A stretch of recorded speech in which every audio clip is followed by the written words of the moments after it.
Hi there. We have something a little different for you today. Since its inception 4 years ago, I've been co-chairing Fortune's Brainstorm AI. It's an annual conference that brings together thinkers, policymakers, startup founders, and Fortune 500 executives that are at the forefront of AI innovation. A few weeks ago, we wrapped up this year's Brainstorm AI, and it was incredible. It was so good that we want to share a slice of it with you all. I led a panel discussion with 3 CEOs to dig into the nuts and bolts of what it takes to make AI. We talked about everything from ethically sourced data needed to train these AI models to the humans in the loop, and of course, the compute. I was joined by Daniela Braga, founder and CEO of Defined AI, Benjamin Plummer, CEO of Invisible Technologies, and Jonathan Ross, founder and CEO of Groq. And just a note, since this discussion is a peek behind the curtains with industry leaders, there may be some AI terms that are new to you. But even if you don't know all the jargon, we think this conversation still makes a big impact. So without further ado, let's dive in.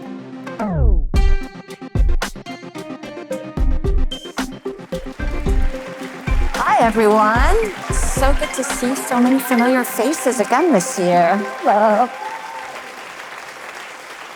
All right, I am so excited for this conversation. Thank you for being here. So AI is making us all more productive, but man, it's so expensive to make. So I thought in this conversation, we would go behind the scenes and talk about what it actually takes to make AI. So the data, the humans, and the compute. And Jonathan, I wanted to start with you. All right.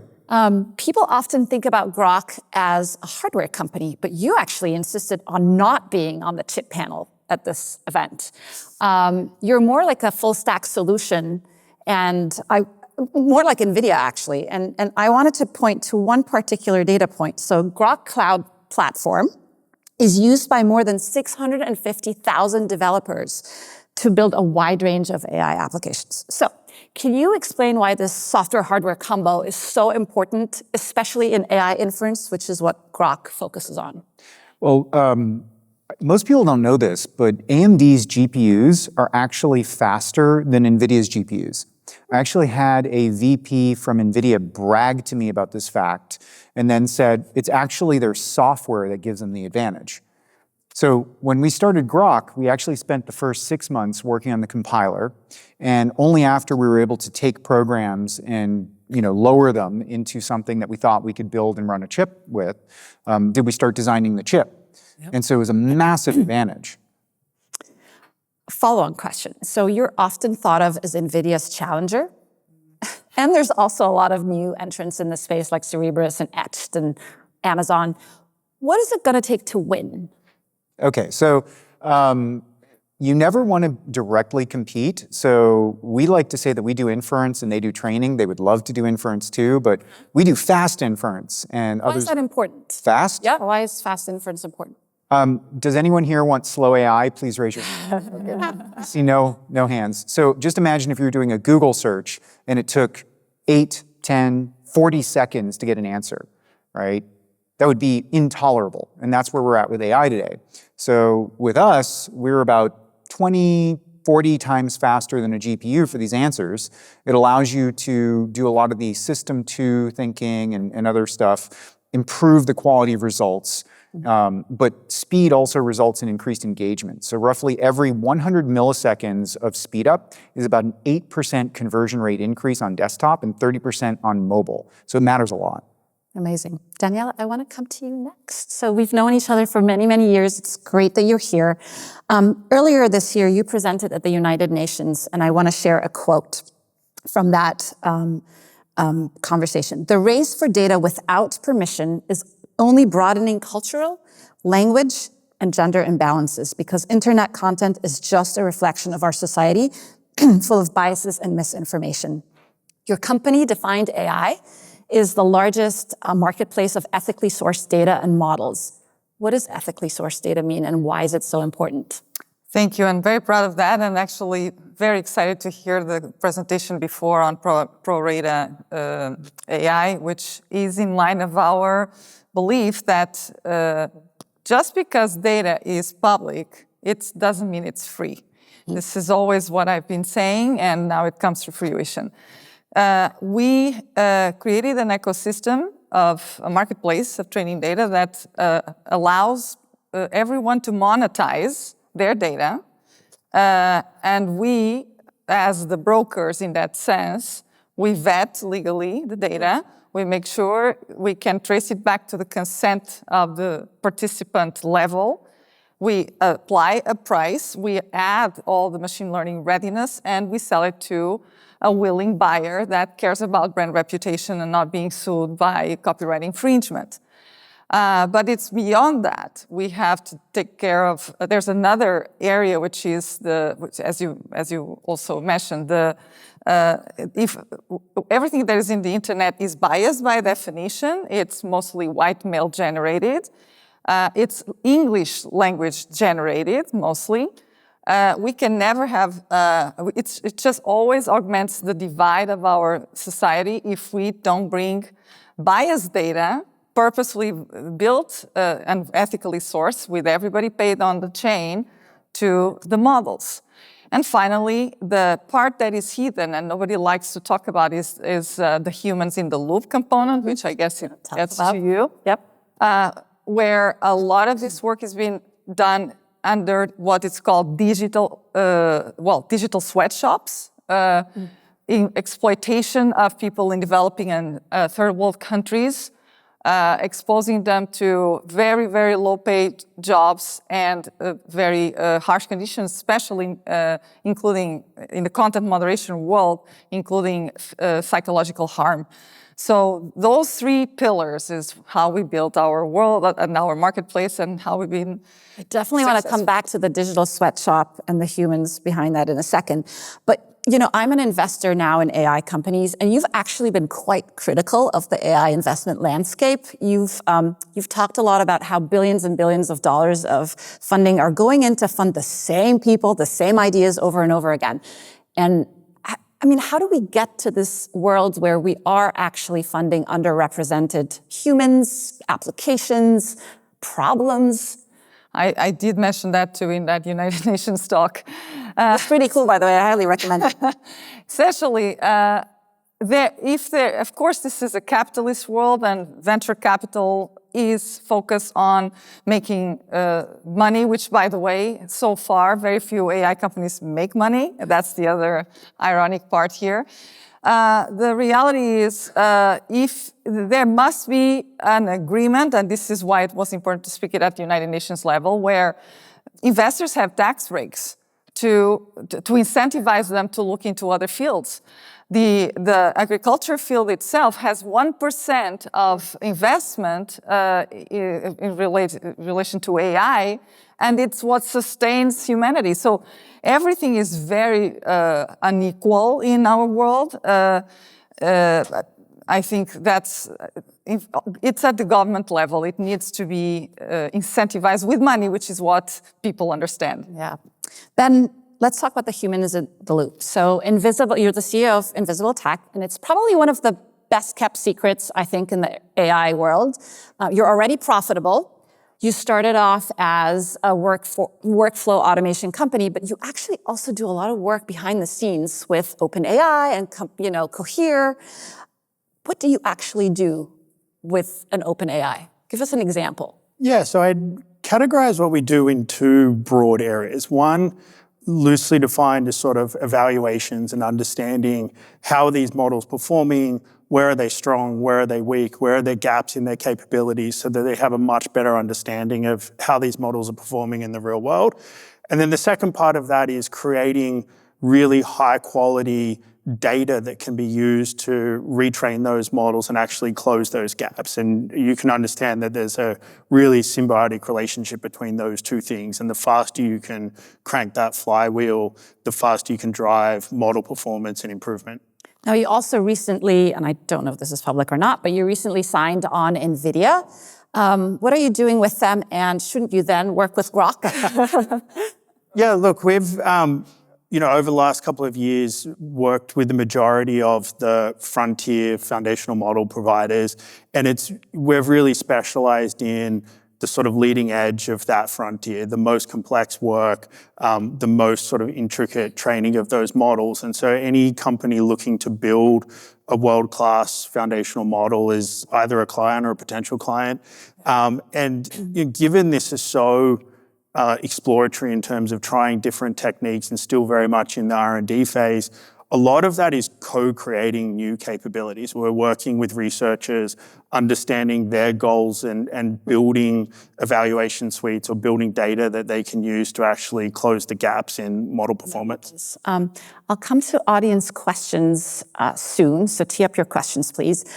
I want to come back to this digital sweatshop because you employ thousands of humans around the world to basically do all this work. How do you think about what Daniela said? Yeah, it's really interesting because for us as a business, we've never really felt conflicted about needing to sort of decide what's best for our business or what's best for the people that participate in that ecosystem, because we know that quality is paramount, that the highest quality data is absolutely necessary. And to get that, you need really happy, really engaged people. And so we spend a lot of time curating this community, investing in them, training them, making sure we understand we're paying well above living wages, and really investing in building that out. Yes, it's a good thing to do, but it's also good for business in that these engaged people produce way higher quality results. I think probably the most surprising was when I discovered that a few of them had gotten tattoos with the invisible logo, which was probably a little too far in the engagement side of things. But yeah, really a fantastic community. That's loyalty. That's next level loyalty. All right, we have a question here. Can you please say your name and your affiliation? Yeah, hi. Pankaj Ketia, friend of Chamath, investor in Groq. Oh. My question is, having been in the semi space for 3 decades, I cannot recall the last time a semi startup made it. It's a scale business, working with the foundry and the supply chain and so on and so forth. So while I love LPUs and NVIDIA is showing the way, Jonathan, how do you think about scaling vis-a-vis NVIDIA and AMD for that matter? Well, I don't know if you intended to tee me up perfectly, but I think you just did, so I appreciate this. So AI is a scale game, and if you can't get to scale, there's no point. One of the unique things about what we did was we actually designed our chips to be using 14 nanometer, which is an old technology. It's underutilized. The fab that manufactures our chips is only about 50% used, which means that next year, if you look at that, if you look at our contract manufacturers, we actually have the ability to scale up to over 2 million of our LPUs. Physically, we can manufacture that. So what we've been doing to get to scale is we've been working with partners. So actually, I've been playing around with this token. So if some of you look at me on LinkedIn, you've probably seen this. So this is my 25 million tokens per second target. Everyone at Groq carries one of these at scale. So when you produce output from these models, they produce tokens. And a token is about 1.3 tokens is a word. And so 25 million is about where OpenAI and Microsoft combined were at the beginning of this year. And so our goal is to get there. We'll get there by the end of next quarter. So that'll make us hyperscaler scale. But I also happen to have this other one, which is 1 billion tokens. I'll even do this. 1 billion tokens.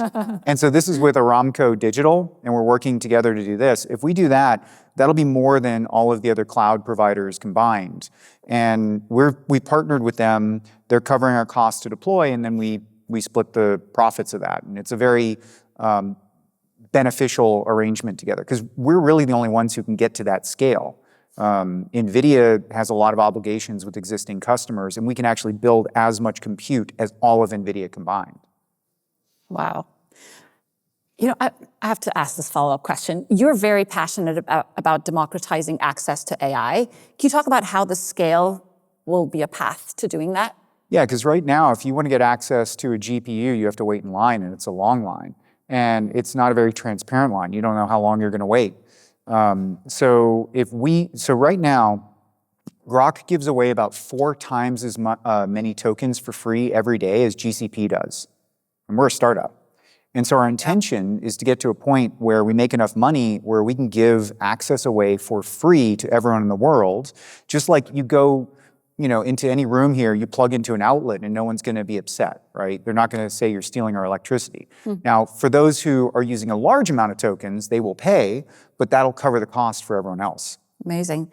Do we have more questions in the audience? I'm not seeing any right now. Okay, let's talk about jobs. What do you both see kind of an evolution of AI jobs that are created in AI that's needed kind of behind the scenes to train all these AI models and create all this ethically sourced data? Yeah, I mean, we've already started to see shifts in the demand for certain jobs is gone up and being created, and the demand for other types of job, translation and some of these things is clearly gone down. And that's not that different from, I think, a lot of sort of technology shifts. What is different about this one is, A, the speed. I think these shifts have sort of happened much more quickly than typically.